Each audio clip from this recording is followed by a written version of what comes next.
Hey guys, welcome to Collider Movie Talk for movie fans. I'm your host, Ashley Mova, and this is the daily show where we give you all the latest news from the world of movies, plus some insight into what it all means. Leading off the show today is host of Jedi Council, Kristian Harloff. What's going on, guys? Welcome back to another episode of Movie Talk, the show that will not fail, so if you want it to, suck it!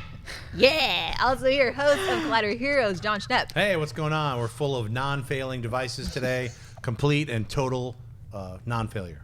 Also your host of Best of the Week, Perri Nemiroff. Hi guys, happy to be back. We got it under control. A+ show going on right here, right now. Yeah, that's yeah. right. Oh, yeah. We have a couple things that's happening in the world of movie news that you see the rundown there. And no, the sidebar is not drunk. It just didn't know about some of the stories that were out there, and we're going to tell you. The big story, Doug Liman leaves Gambit. Gambit loses another director, and Doug Liman is off the project. But not only that, now it was reported by Variety that Doug Liman has joined to direct Justice League Dark.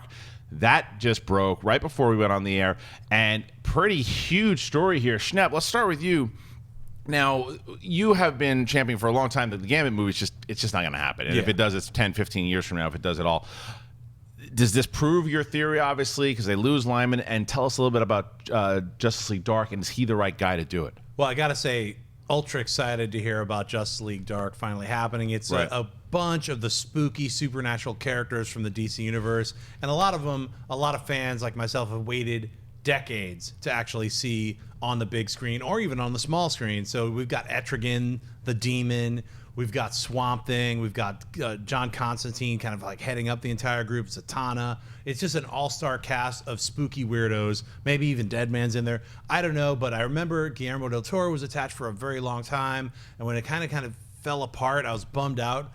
Very happy to hear that Doug Liman, who's a great director, I think he's going to add his stamp and his personal touch to it. No big news about him leaving Gambit from myself. I knew the project was, in development hell, so to speak, like 6-7 months ago. A lot of stuff just wasn't happening, and no one wanted to admit it, so it was just sort of still there, and they were still kind of half promoting it like it's there. But they were building sets like a year ago, and then that's a big sign when they stop set production. That means they had a script that was done, they had everything cast, and just a lot of things went south. So one of the things that proved Gambit to be going south was Deadpool, a movie that was made for $38 million that grossed $700 million, and you had a movie Gambit with a lesser known character than I would say even Deadpool, $150 million budget. The risks there are giant because you're thinking about $150 million budget, add another 100, maybe 150 million for P&A. That movie has to make 600 million to break even. Forget about that. So. Doug Liman just jumped off the Titanic right before it hit the iceberg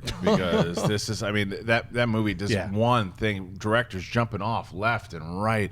The rumors of the inflated budget. The fact that fans, when you talk about it, they don't give a crap about the Gambit movie. You have to establish them first. And from what I'm hearing inside for the Fox, they really want to go forward with this movie, but it's like, get away. There are so many signs that are telling you to stay away from this movie. So many signs. Stay away from it. And when Doug Liman's like, nah, I'm good. He's going to try his hands now with Justice League Dark. It's a different type of movie that he can do because the fact that Justice League Dark was off the radar because everyone thought, it's not going to happen now because Del Toro, right? Yep. And then he jumped off, and you're like, it's not going to happen. But it wasn't as far down the road as like Gambit was. Right. So there's more stuff for him to develop.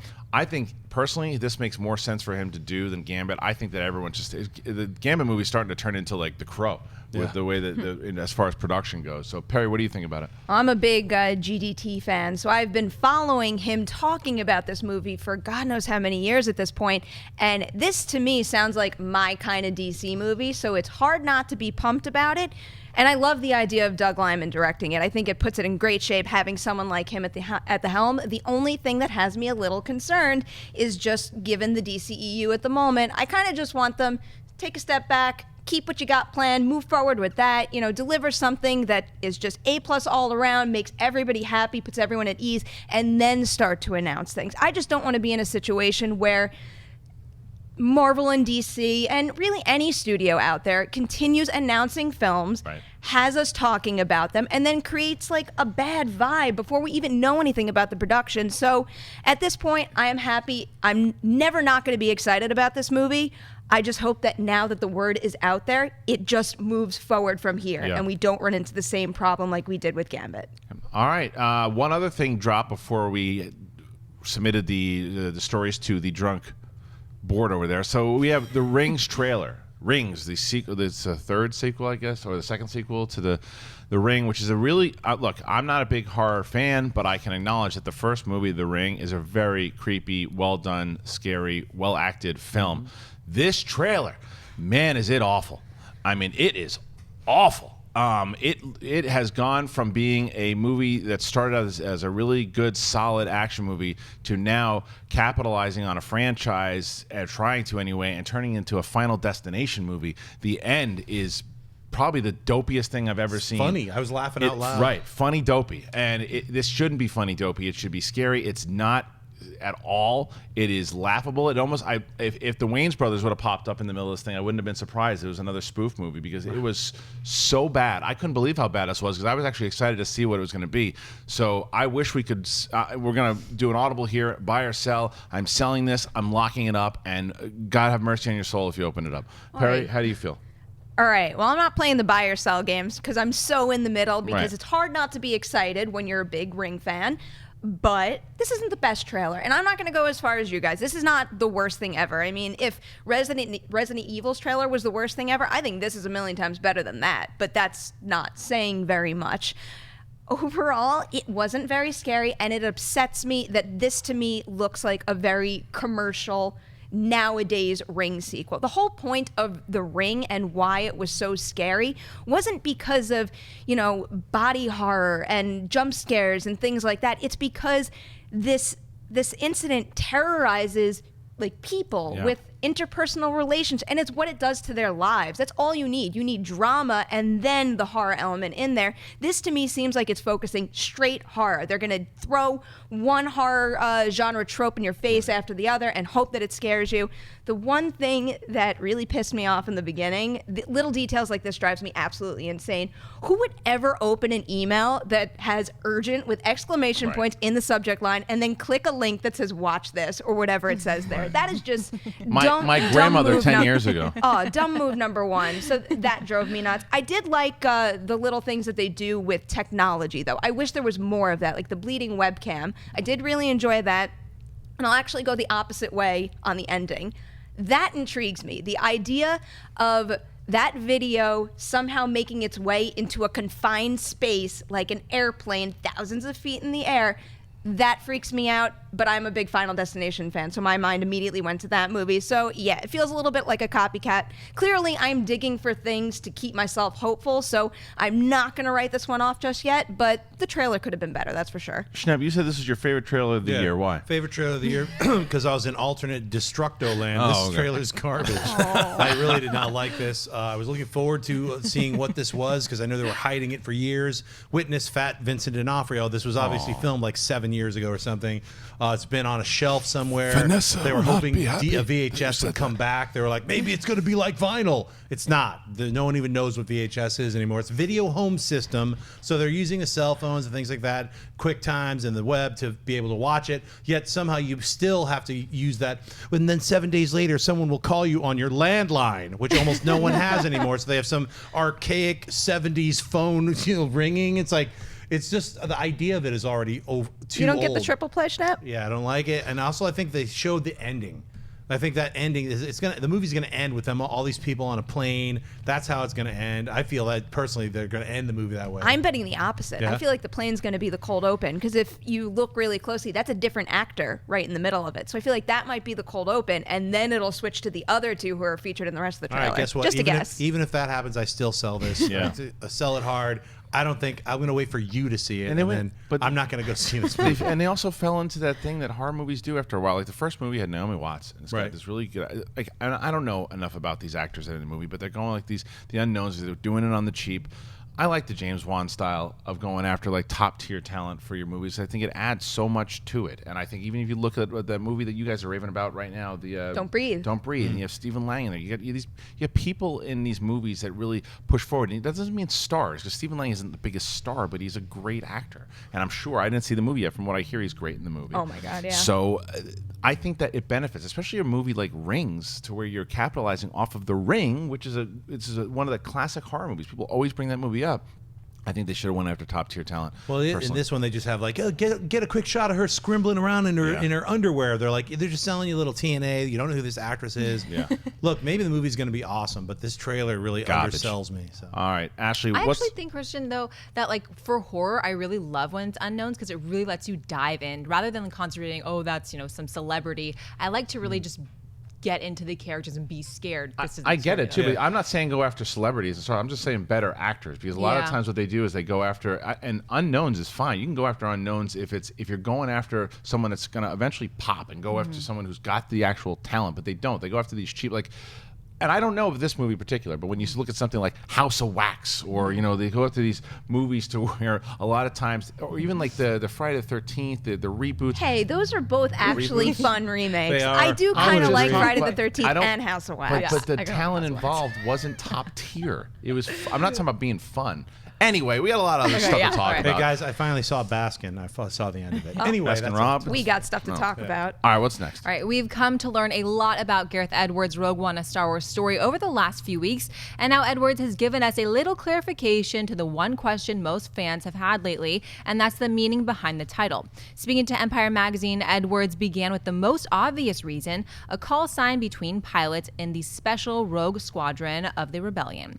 Rogue One is a military call sign to some extent. This is the first film that's gone off-piste and is not part of the saga or the Anakin story, so it's the Rogue One, He then went on to say that the title also refers to the film being the odd man out in the Star Wars franchise and to Jyn herself. It's kind of describing Felicity Jones' character as well in a similar way. It has all these split multiple meanings that made it feel like the right choice. Rogue One, a Star Wars story hits theaters this December 16th. Kristian, what do you think of Gareth Edwards' comments about the title for Rogue One? Well, I think it's crazy because it makes me say a sentence I never thought I would say. Josh McCouga was right. Now, so was I, in the fact that it was the Rogue One. Rogue One is the call sign. We knew that kind of was the given. We knew that was going to happen. And then the triple meaning behind it is when it started to get interesting and make sense, that you start with the fact that it is the Rogue One, the first movie. I like the symbolism that it's the one that's going to stand alone. I like that. And then he says like, she is the Rogue One, which is what McCouga said, which in the ultimate meaning of what the movie is about when you watch it, it's about the call sign. But the other hidden meanings is kind of what McCouga was hinting at, and is also what Gareth Edwards pretty much confirmed. So I think it's interesting that it's got this triple meaning, and it's fun that we're launching into these brand new Star Wars movies, and this is the first one with all this meaning behind it, and to hear Gareth Edwards so passionate about the movie and everything, it's nice to hear. Nothing huge come out of it, but interesting. Yeah, there were kind of three meanings that I probably would have guessed. I just like hearing it straight from him. I like hearing directors talk about their titles, because even though the title is one piece of a much bigger whole, I am just endlessly fascinated by how people come up with titles, because there's so many different things that come into play, and I really dig the thought that went into this and how many layers there is to it. That's a really cool asset, and just the fact that they had put so much thought into it makes me think that will then extend to the full feature. So this just has me really excited. Yeah, I like, as long as it's not the Rogue One that sucks. Like, that's the one that wasn't good. Right. It's the standalone one.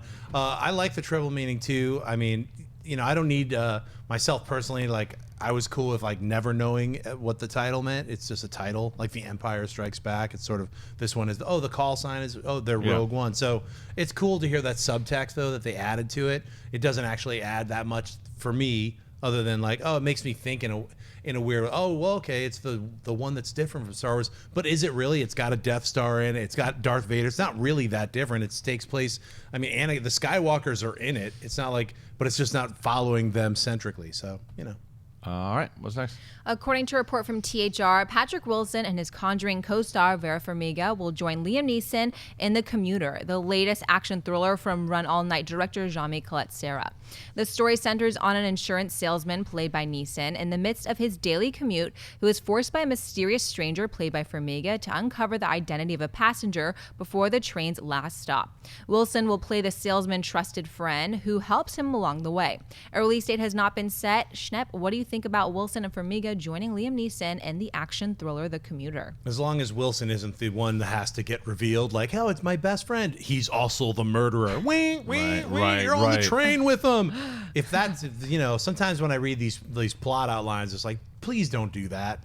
But I love the cast. I think it's a great cast. Liam Neeson, it's hard to not see him. He was on a plane. Now he's on a train. So, I love him in these action films, though. Yeah, I do too. And, it's funny because I've been talking about this. Jean-Michel Serra is a guy, speaking of House of Wax, Jean-Michel Serra is a guy, because that movie was fun. It wasn't great, but there's something about his directing, and I didn't like The Shallows at all. But there's something about his directing that I do enjoy, and I root for him when he directs, and I like the stuff that he's done with Liam Neeson, and I love that they're reteaming the Conjuring cast to work now with Neeson. But this goes back to what we were just talking about. Now, this isn't horror, but this is a kind of smaller action film. Top-tier talent that's going to really help. Like you said, the cast is what sells this film. The story doesn't sound like anything new, but it sounds like it could be really interesting with this cast. It's the cast to me that sells me on it, the top tier kind of talent here to watch them work with this top tier director. So it sounds very interesting to me, and I'm curious. Yeah, I'm definitely in as well. I'm a big fan of John Mays. I think I've seen all of his movies at this point, or almost all of them.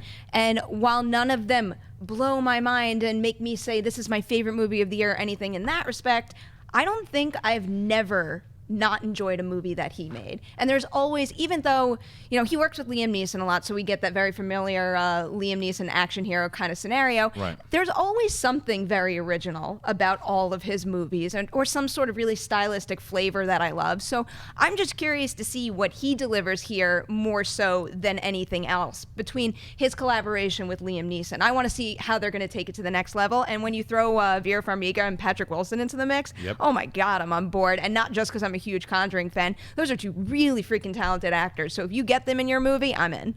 All right, what's next? THR is reporting that Lionsgate is developing an adaptation of The Monolith, the graphic novel series by Justin Gray and Jimmy Palmiotti that centers on Alice Cohen, an ex-junkie who inherits a house in Brooklyn from her deceased grandmother, where she discovers a diary that reveals the creation of a monster set on revenge for the slaying of a good man.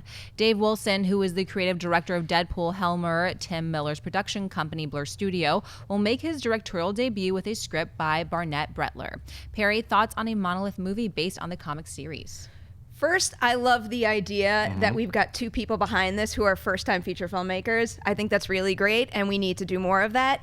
I've read some of the comic. I'm not sure how much I've read. I've read whatever's in book one. I'm just not aware of what they've released beyond that. But overall, I really like it. It does some things that make me think it might be difficult to translate into a feature film, namely time jumping, going from the past to the present. I don't know if I see that translating on screen as well as it works in the comic, but I love the mythology of this creature, and I think that's something that could potentially make this really unique and dark, and you can have a nice blend of action and horror. So I am definitely intrigued, but I have a feeling something like this, I hope they're going to get it going soon, but I'm not getting too carried away just yet, because I have a feeling this is going to take a little while to get going. Yeah, I agree with you. I think that it's going to take some time for it to get going, because it's not a known property. It's definitely, it doesn't have those big names behind it. I mean, just look in general. People don't realize Iron Man was hard to get off the ground. Not a lot of people, like the hardcore comic book fans, yes, they knew Iron Man, but he wasn't as big. Now, this is a totally different situation. No one knows what this property is, but it does sound cool. It sounds interesting. It sounds intriguing, and it sounds like the kind of stuff that I would want to see. Did you, or you're the comic book guy, were you familiar with this? No, I wasn't really familiar with Jimmy Palmiotti and his wife Amanda Connor. I mean, they've been doing Suicide Squad. Right. They've been doing Harley Quinn. Jimmy's done tons of work. He used to work with Joe Quesada way back in the Marvel days. The guy's a living legend. So it's nice to see one of his own properties, like not a Marvel or a DC, his own creator-owned property, getting bought and brought to the big screen. I think that's exciting. I didn't know what Monolith was. I looked it up. It definitely has it's a lot like the mythology of the Golem. Okay. You know, Yeah. It's like, you know, the inscription, and then you like send a creature on a revenge task. So maybe that, I didn't read the comic yet, but maybe that has something to do with it. It sounds like it could be a cool superhero, almost horror film if they do it that way. So I'm excited to see what they're going to do with it, and I'm glad they're making it. Thinking about it now a little more, I almost wish that maybe they would just make it a period piece, and I think it's the 1930s, stick back then, because that's so interesting, the beginning parts where they actually create it and finding out why they create it and what makes that creature what it is, and then taking it from there. And, you know, that would open the door to franchise opportunities, obviously. Also, Blur Studios, they're like, it's an incredible studio. Tim Miller's been running it, so it's great to know that somebody from that studio is getting their director's debut, because I'm sure he's directed a ton of commercials and has done motion tests for the Monolith already. So, you know, they're way in advanced stages right now. So. All right. Well, now it's time for Buy or Sell. Ashley Mova is going to read some more topics in the world of movie news. Myself, Perri, and Schnepp either going to buy or sell those things. Ashley, what's up first? Vin Diesel has one of the biggest social media presences on the web, and recently his community over on Facebook, where he does his live events, climbed to over 100 million subscribers. Facebook recently gifted the actor with an award to celebrate, and in return, Diesel dropped a live video to thank his fan base, where he said that one such fan, Jen Kelly, suggested The Rock for a part in Fast 5. Diesel then revealed they gave the role that was initially written for Tommy Lee Jones to The Rock, where he shined in it. Kristian, would you buy or sell Tommy Lee Jones in the part of Hobbs in the Fast and Furious franchise? If it's by this version of Hobbs, then I would sell it.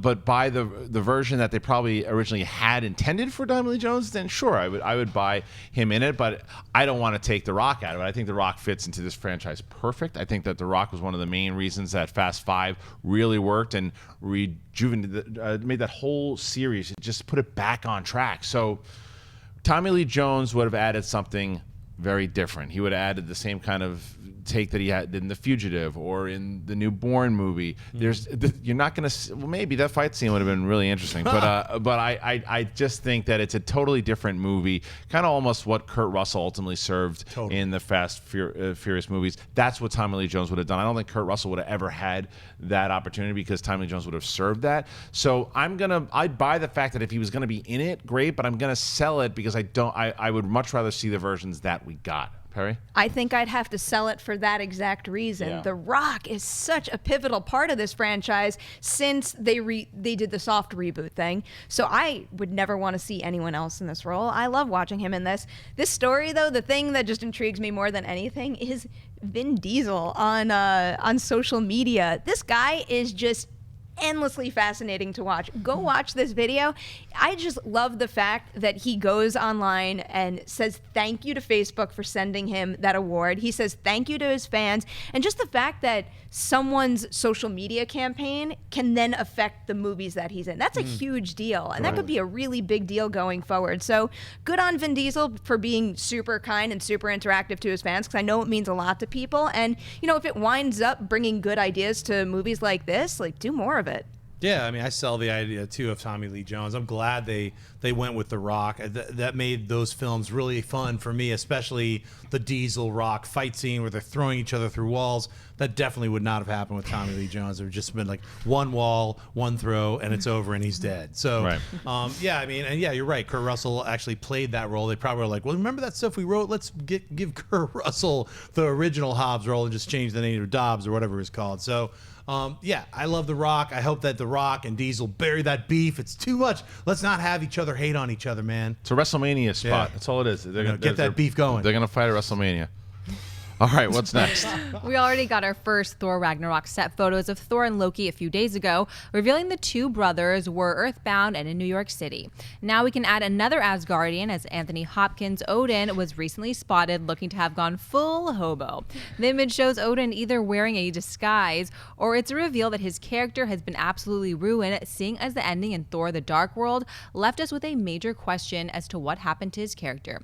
We are sure to find out more when Thor Ragnarok hits theaters on November 3rd, 2017. Schnepp, buy or sell the first look at Anthony Hopkins Odin from Thor Ragnarok. I love these like Hollywood hobo pictures. They're like obviously like super clean gloves that have never seen dirt.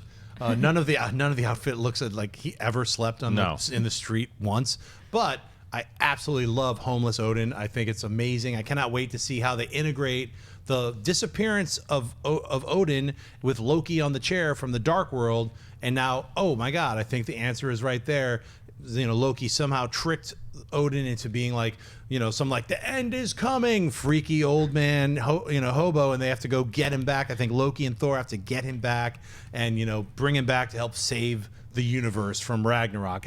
It's great. I love seeing. I want an entire movie of homeless Odin. I think homeless Odin looks great. I'm going to buy it also. I like his face, and I think Anthony Hopkins has so much fun doing these types of roles. And the picture looks goofy, but it's not going to be like that in the movie too. So I agree with you though. I think it is going to be Thor and Loki kind of teaming up together, getting their crazy pops back in line, and yeah, it works for me. I want to see more crazy homeless Odin, please. Yeah, even though he's not going to have that expression in the actual film, how could you not buy that image? Look at him having a blast on that set. But seriously, seeing him make faces and have fun on set like that makes me more excited for Ragnarok. So thank you, Anthony Hopkins. Yeah. But I'm definitely buying the concept of him being homeless on Earth. This is really getting me pumped for the movie and just having a sense of the direction they're taking the story. And it pairs really well with the last image we got with Hemsworth and Hiddleston sitting in front of the magazine rack. I just love that they're not spoiling anything, or, you know, this is unofficial stuff, so it's a little bit of a different situation, but I just love how we're getting these images and it's not spoiling anything, but it feels like I'm playing the game a little and piecing everything together. So big buy for me right here. All right, what's next? Doesn't he look like an emo Santa Claus? Yes. Hobo Santa? That's a very brother. frightening Santa. You don't want him come down your chimney. I don't. All right, IndieWire. me my milk and cookies? IndieWire reports Alicia Silverstone has joined the cast of The Lobster director Yorgos Lanthimos' latest film, The Killing of a Sacred Deer, alongside Colin Farrell and Nicole Kidman. The story follows Farrell Stephen, a charismatic surgeon, forced to make an unthinkable sacrifice after his life starts to fall apart when the behavior of a teenage boy he has taken under his wing turns sinister. Kidman plays Farrell's wife, with Silverstone as the boy's mother. A24 will distribute the film, but a release date has not been set. Perri, buy or sell The Killing of a Sacred Deer as Alicia Silverstone's comeback? I have to buy this because I'm a 90s girl and I love me some Clueless. So anything with Alicia Silverstone will make me happy. I don't think this is going to be a comeback role. I don't think you could classify something like this as a comeback role. Even if she has a sizable role in the movie and absolutely nails the performance, I don't think enough people are going to see this, and I don't think she's going to have a big enough role in this movie for people to, you know, switch gears and be like, oh, she needs to be back in the spotlight right now. But I'm hyped for her. I'm psyched for this movie. Now The Lobster is climbing up and up on my must-watch list because I have not watched it yet, but I really do. Although I wish they would change that title. I don't like it. Yeah. As someone who is obviously sensitive about animal death, I'm like, I don't want to see anything with Let deer, me just deer death. forewarn you that, you know, this is from the director of Dogtooth as Oh, well. yeah, which true. If you don't like animal death and things like that, you know, tread carefully when you see this film. I'm gonna buy this, and I'm gonna buy that it will be a comeback for Alicia Silverstone. It does seem to me that once these actresses, whether it be Winona Ryder or whoever, it's like, let her be a mom first, see how she does as the mom role, and can she come back? And it's like, I think that for Alicia Silverstone being in a movie, because not a lot of people will see it, but a lot of people that matter as far as her getting jobs will see it. And I think that it's not going to be a big audience movie, and it doesn't. And a lot of times, if people are saying how great she was from an audience perspective, then more people hear it. But when you have a director that's coming off the buzz that The Lobster is coming off of, they're going to want to see his follow-up. They're going to want to see the people that are in it. And if Alicia Silverstone can stand out in that film, it could be the doorway for her. Remember, it's not like she just wasn't getting jobs anymore. She chose not to act as much anymore. She wanted to be with her family also. So now that she wants to come back, I think if she does a good enough job in this movie, I think we will see her in more stuff. Now, I don't think this means she's going to be a superstar, but I think that we're going to start seeing her a lot more, and I think this will be the gateway into it. Yeah, I mean, whether or not it's a comeback, I'm not gonna. I guess I'll half buy it. Whether it's a comeback, Don't call it a comeback. Don't call it a comeback. Yeah, I like the director's stuff. I like Dogtooth. It's very surreal and strange. The Lobster for me is borderline pretentious hipster. At the same time, it has some interesting ideas. The way it follows through with some of those ideas, I didn't like as much because it goes into the realm of the surreal. But The Lobster, you mean? Yeah, me too. But I find it that it doesn't 100% commit with its follow through with the storylines because it's in the realm of the surreal. So you have to be forgiving of certain things that are in the mindscape, like sometimes David Lynch films or other kinds of films. They don't have to explain stuff. It's up to you to kind of fill in the blanks. More so with The Lobster, less so with Dogtooth. But I think the guy's a strong surrealist director. I like it that he's teaming up with his writing partner again to make another film. I'm sure this is going to be weird as hell. It's good to see Nicole Kidman jumping in on that. She does weird really well. I don't know about Alicia Silverstone. I mean, she's a limited actress is a nice way to say it. How dare you, sir? Have you not seen those Aerosmith videos? I'm just saying she hasn't actually been in anything that really, demands that much for her to be an upcoming actress on the caliber of, say, like, it's Alicia Silverstone or Charlize Theron. Who am I going to pick? Or it's Alicia Silverstone or Naomi Watts. Who am I going to pick? So she's just not in that ballpark. Maybe this film will help elevate her, just like, Colin Farrell, by being in The Lobster, elevated him, even though he'd been in a ton of films like In Bruges. So it's hard to tell. So, but I'll buy it temporarily. All right. Now it's time for that segment on. Forget it. You know what? This is going to be a blooper. All right. This is going to be a blooper. All right, here we go. I will write that down for later. Write it Thank down for you.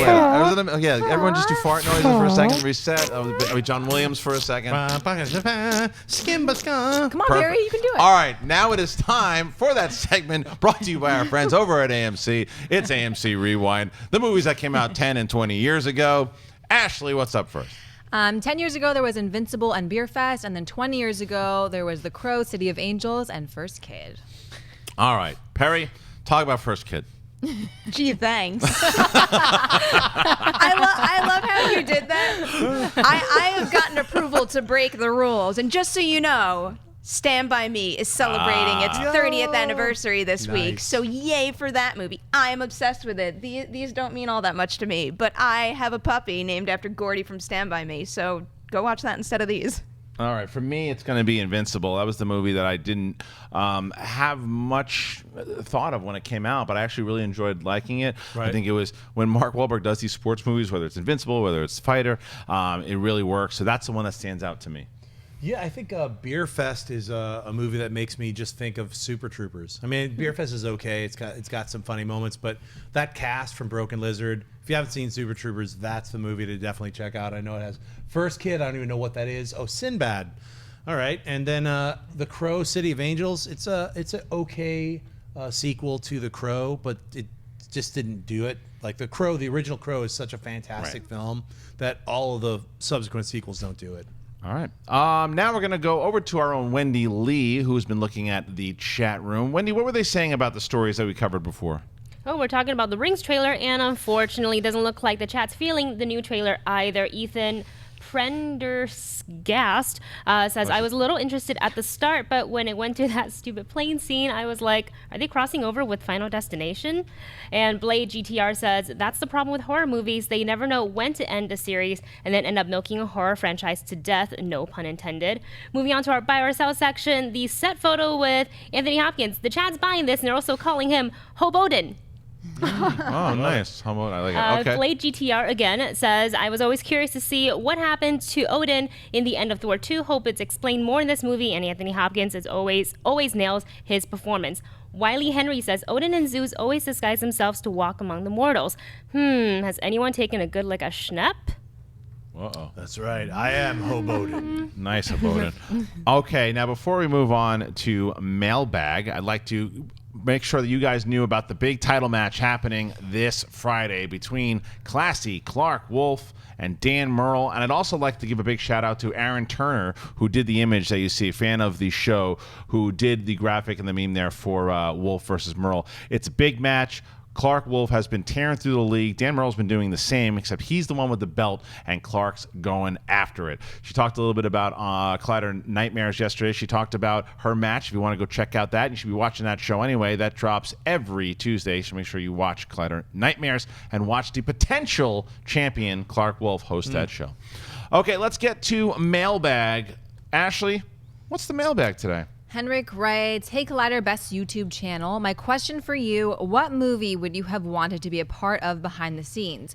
You could watch how everything came to be from start to finish. Mine would be, without a doubt, Lord of the Rings. Not only because I love the trilogy, but since they didn't shoot in chronological order, I would get to be a part of the whole trilogy. Thanks for taking my question. Greetings from Sweden." Now, I know everybody thinks I'm going to say one of the Star Wars movies, and no. I would never want to, and people yell at me for this, I would never want to be on a Star Wars set because I want to always pretend that it's actually happening somewhere. I don't ever want to see it. That being said, if Brian Johnson was like, "Hey, you want to come on the set?" I was going to say, if you get a set visit and want to pass, I'm right here. I don't know about that yet. We'll talk about it when it's realistic. But for me, it would have been Braveheart. I think watching the filming of Braveheart from start to finish would have been tiring, but also would have been amazing for what he accomplished. And the movie came out in '95. It's just a beautiful movie all the way around. The fact those battle scenes alone must be something incredible to watch. The last scene, the emotion, you probably feel the emotion on the set. So yeah, I think it would be Braveheart for me. How about you, Schnepp? For me, it'd be Blade Runner. I mean, that's one of my all-time favorite films of all time. And also just the 5-disc DVD set has this amazing film, Dangerous Days. It's like 4 hours, but it just goes into the behind the scenes, the making of the film. And it would have been fascinating to be a fly on the wall throughout the entire process. It had high drama. There were people getting fired. There's like lots of screaming and yelling during the creative process and birthing of this insanely futuristic film. So it would have been great to be there and just to be able to hang out on that giant set of the future LA every night while they had a bunch of like weird punk rockers with like light up umbrellas walking around. That would have been amazing to be in that world. Yeah, my mind automatically goes to my all-time favorite movie, Jurassic Park. I would have loved to have been on that set, but to go with something a little different. I'm also fascinated by tech and how they shoot different movies nowadays. And the two that come to mind in that respect are Hardcore Henry and Unfriended. I would have just loved to have seen those rigs in action, and to, especially on Unfriended, and to see how they shot all of that, because they did a lot of that in one take. I mean, the whole movie wasn't done in just one take, but they played the whole movie through, and they had this really elaborate camera system, and they shot it all in one house with a really elaborate sound system too. So I kind of just want to see it for that reason. Ashley, you got any that you wish you could have been on set? You can't say Mean Girls. I surprisingly enough, I'm not going to say Mean Girls. Weirdly enough, not even one of my close, not even one of my favorite movies, but just to see it in person, Planet of the Apes, to see that like motion capture stuff in person, and Toby Kebbell like killed it with that performance. So I'd love to see that in action. Yeah. Okay. Why are you laughing? Because I love Toby Kebbell. Yeah. Doesn't everyone know that by now? I know. Yeah, man, that's another guy, great actor, just not getting the good movies. I mean, right? Warcraft. Ben-Hur, Warcraft. I mean, the guy, and Prince of Persia, I'm with you. Toby Kebbell's one of my favorites right now, and I think he's the heir apparent to Andy Serkis as far as Fantastic Four. Don't watch any of his movies and just go watch his episode of Black Mirror. Or in Rock and Roll. Yes, he's great. really Good Rock and Roll. Yes, and he's call. great in Black Mirror. Yeah, that's a great episode. Okay, we're gonna do some live Twitter questions here. Ashley, you've been going through them. What do they say? David Kogel writes, if you could recast an existing superhero in a film, who would it be and who would play the character? Oh man, existing. I don't think I have a problem with anybody that's really cast right now. Who would you I mean, you know what? I would go back to the original casting. I would not superhero, but villain. I would recast Jesse Eisenberg, and I think that I would go with the initial Bryan Cranston pick good call. and go with Bryan Cranston. I'm going to stick with that too. I think that's a good call. I can't really think of that. I'm happy with the casting of all these different current incarnations of heroes in both Marvel and DC. I think they're all great. Yeah, I'm pretty satisfied too. And even though there's movies that I don't love as much as others in both realms, Right. I think the casting overall has been spot on, and especially lately with the casting of additional characters in addition to the title heroes. So I think both DC and Marvel are nailing it right now. Wouldn't it be great if they revealed that the original senior Lex Luthor didn't die? Because they didn't say whether he's alive or dead in Right. Batman v Superman. So Lex is in jail, and then Daddy's finally getting out of jail, and it's Bryan Cranston. That'd be pretty cool. All right, what's next? All right, Bazinga guy. Hey! He writes, with Unfriended and Hardcore Henry, what's a new way you would like to see a movie shot? Oh man, I mean, That's going to take some thought. Yeah, it's gonna take some thought. I think it's just a matter. It's just you never know when these new kind of shticks appear, and Sure. sometimes when they're done right, it works. And there's a difference now. If you look at found footage, started to become repetitive and boring. This Right. thing they're doing, Hardcore Henry, is starting already. Two movies in, 3 movies in. Insta death, snap kill. Right. You can do a whole bunch of them. all There that you go. stuff. But I think that certain genres, like you look at whether or not, that's why I always laugh when people go, "Is there superhero movie fatigue?" No, it's a genre now. Superhero movies is a genre. Same way that I don't necessarily love horror movies. You don't have to love superhero movies, but it is a genre now. That's just what it is with DC and Marvel. So I think there's a possibility that genres can be created, but as far as shticks like that, I don't know how long Well, it's. I don't like the word shtick in this sense, especially when talking about Unfriended and Hardcore Henry in particular, because why it works in those cases is because it's not a shtick. Well, that's my point. Those camera, Yeah. those camera techniques were used because they suited the story. It's the same thing with a whole bunch of the VHS shorts. I think some work better than others, but the one that's coming to mind is the one that's shot on the GoPro. I believe it's called A Ride in the Park in VHS 2. That's something that easily could have been a shtick. But that's something that they worked with so well, and it really works in that. I'd like to see more GoPro you have stuff. Tangerine that was shot completely on That's an a good one. iPhone. I mean, there's a lot of different, like, shtick's not the right word. It's just like using what new burgeoning technologies that, haven't been used or explored yet to make a film. I mean, we don't really have that many. It's like we've got GoPros where it's like all POV, first person. We've had POV movies before, just not with a GoPro. Well, it doesn't even have to be like its own movie, because if you look at Ben-Hur, you could see that Timur Bekmambetov used I don't know if he necessarily used the same rig, but you could see that he used a Hardcore Henry shooting style in the chariot scene and in the ship battle, and it actually works really well. It fits well enough with the more classic shooting style, but at the same time, it enhances those scenes and it makes you feel like you're in the middle of the battles. Yeah, my point is that it becomes shtick.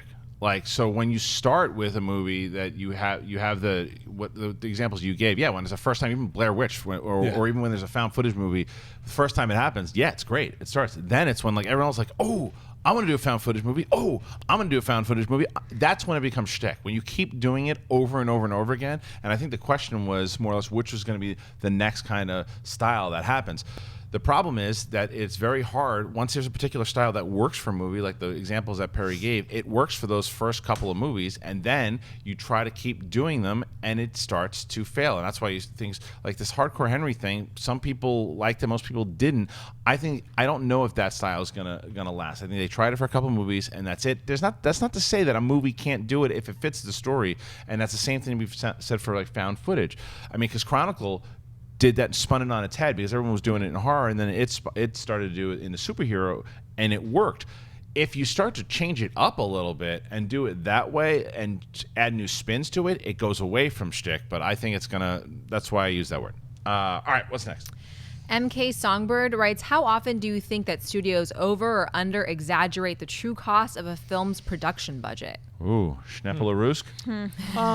Sometimes it's puffed up a little bit, but there's, so much of it is like we have $100 million for P&A, like, prints and ads, and, they have a certain amount of money. Like, when you hear that Deadpool cost, between 38 and 48 million, that's pretty much on the money. I think that it's not like it secretly cost 3 million, it's like, it's pretty much when they release a budget, it's pretty close.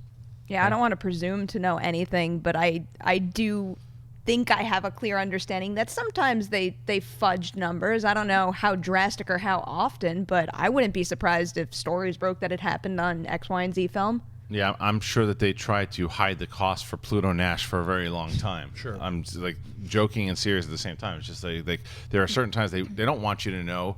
If they know it, and they're ahead of whether things going to be a failure quick. So they're gonna try to hide those costs, and the same is the opposite. If they want you to know that if they know it's gonna be successful, here's the budget, here's how much we made. But they kind of finagle it just a little bit too. But you never really know the true numbers. All right, let's do one more. Okay, Steve Stark writes, what are some movies that make you cry? Mine are The Green Mile and Forrest Gump. We get this one a lot. For me, it's always Young at Heart, which is a documentary about like these. It was a retirement home that it's this choir, and they would go all around the country, whether it be at prisons or wherever, and they would this old people would be singing in this choir, and there were these really heartfelt. I loved the cast of characters, but the problem was they're dropping like flies in this movie, and I'm like, no, not old Joe, not Sam, not Beatrice. I'm like, please, just stop dying. It just kept happening, and I was crying because it was hard. It reminded me of my grandpa. I would say like 12 Years a Slave or Requiem for a Dream, like super emotional films where people are going through like horrible traumas inflicted by others or inflicted on themselves. Those are the films that like hit me. Well, crying in a bad way, surprise, surprise, Marley and Me. That movie is crossed off my list. I won't walk in a room if someone's playing it. If I ever do, I make them shut it off or I leave. I'm really not kidding, though. And the first time I can ever remember feeling really emotional and not just crying, but being a little distressed after seeing the movie was the movie Stepmom. I just remember being on a family vacation when it came out. Step Brothers for a second. That was weird. Yeah. No. But I was with my family on a vacation, and we all went to see it together, and it's a sad freaking movie for just about anyone who loves their family. So I walked out after, and I was pretty damn rattled. Yeah, there were two other ones I think that I felt like I tried. It had like the Denzel Washington one tear come down my. It was Fruitvale Station. Like at the very end, Fruitvale Station. Like anything when it comes to like, because he says that line, he's like, I have a daughter. I'm like, pfft. And then the other one was what's that? What's that bad Julia Roberts movie that just came out? This Mother's Day? Lies Within or whatever the one where she would tell us before. What is it? Oh. The Lies in Her Secret of the Lies in Her Eyes, whatever that. Oh, Secret in Her Secret in Her Eyes, whatever that was. I've talked about, like, my wife kind of resembles Julia Roberts, so like there was a scene in the beginning when she finds her daughter in the dumpster, and the way that Julia Roberts reacts, I was just like, poof. I'm like, oh man, come on! I'm like, this movie's not even that good. So that scene was the last one I think that got me. Secret in Their Eyes. Thank you very much. All right, that's our show for today. I'd like to thank everybody that was on the panel. Thank you guys very much for tuning in. But let's talk to Mr. Jon Schnepp. Where can they find you? You can find me on Twitter and Instagram, just at Jon Schnepp. Check out Heroes later today. It's dropping around 2 or 3 o'clock. And this weekend, I'll be at the Palm Springs Comic-Con. So all you sweaties, let's sweat it out over there. Ms. Wendy Lee, monitoring that chat room over there. Where can they find you? On Twitter, Instagram, and Snapchat at Wendy Lee Zaney. Perri, Nemiroff, where can they find you when you're not wrapping up a storm? I got all sad that we ended on a sad note, but then I got a glance at Schnepp's single and realized there was still a sausage coming out of his neck, and it made me smile again. So thank you, Sausage Party. You can catch me on Twitter and Instagram at PNemiroff. Collider Nightmares every Tuesday and Best of the Week every Saturday. She got a dirty joke coming up for you in 5, 4, 3, 2, 1. Ashley Mova, where can the kids find you? Penis. You guys can find me on Twitter, Instagram, Snapchat, at Ashley Mova. Happy Wednesday, guys. And for me, you can find me, Kristian Harloff, on Twitter and Instagram. Make sure you check out the Top 10 show episode dropping here today with John Roca, a guy that I will be seeing pretty soon in the Ultimate Schmodown competition, which starts next week. And our first match is Riley versus Elliot Dewberry. Make sure you check that out. And make sure, like I said, you watch Jedi Council. Check out Clark Wolf versus Dan Murrell. A lot of great stuff here. Thank you very much, and we'll see you tomorrow. Hey guys, if you like this video, click the thumbs up button. Also, make sure you subscribe to our YouTube channel. It'll help you stay up to date with everything we've got going on here at Collider.